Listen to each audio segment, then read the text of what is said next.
Mom, I'm going to need you to move. First class is for paying passengers. The flight attendant's voice sliced through the hushed boarding cabin, her tone crisp and clipped, masking irritation behind a too-tight smile. A few passengers turned their heads, curiosity already simmering. The woman being addressed stood slowly, elegant, calm, her soft beige sweater clinging gently to her graceful frame. She didn't argue, didn't roll her eyes or raise her voice, she just nodded once, reaching quietly for the handle of her carry-on. No protest, just dignity wrapped in silence. She had taken the empty window seat during pre-boarding, eyes tired, hoping no one would notice. Her connecting flight had been rerouted last minute. Delayed, missed. She hadn't slept in 20 hours. But rules were rules. And someone in first class had clearly complained. Coach is down that way, the attendant added, gesturing sharply with a manicured hand, as if to push her along without touching her. As she shifted the strap of her bag over her shoulder, the sweater slipped slightly off one side. That's when it happened. A single word, low and commanding, echoed from the front of the plane. Wait. Heads turned. The pilot had just stepped out of the cockpit to greet boarding passengers. But now he stood frozen, his eyes locked on the back of the woman's shoulder. There, inked in precise black lines, was a tattoo. An eagle clutching a trident and anchor, the unmistakable mark of the US Navy SEALs. The woman paused. The attendant frowned. The pilot stepped forward slowly. Ma'am, were you SEAL? She turned, meeting his eyes for the first time. Her voice was soft, steady. No, sir, my brother was. The air changed instantly. The flight attendant stiffened, silent now. The passengers nearby listened in stillness. The pilot nodded, slow and deliberate. Is he? She nodded back, lips tightening.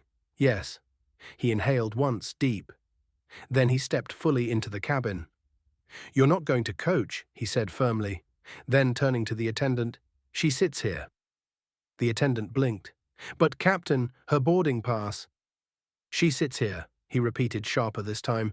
Give her the rest of my meal too. And get her a blanket. A real one. The attendant shrank back a step, red rising in her cheeks.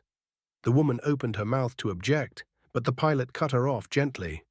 That's really not necessary, she said, but he only shook his head. It is, he replied. You're riding up front, Ma'am. It's the least we can do. He turned toward the cockpit, then paused again, his voice softer now. What was his name? She swallowed, her voice breaking just slightly. Jacob. The pilot nodded again. Then today we fly with Jacob. First class fell completely silent. A man in the aisle seat beside her stood without a word and offered his seat.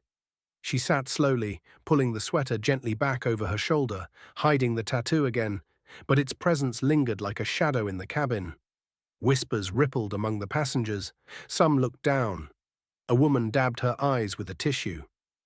The flight attendant returned a few minutes later, hands steadier this time, setting down a tray with the captain's meal and a real glass of water. I didn't know, she whispered. The woman gave her a soft, understanding smile. Most people don't. The engines started to roar, the plane taxied forward. No one spoke, but everyone watched her now, not with curiosity, not with annoyance, but with quiet reverence.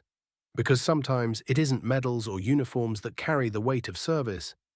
Sometimes it's a tattoo inked on skin, a name spoken softly, and a seat left empty in first class for someone who never made it home.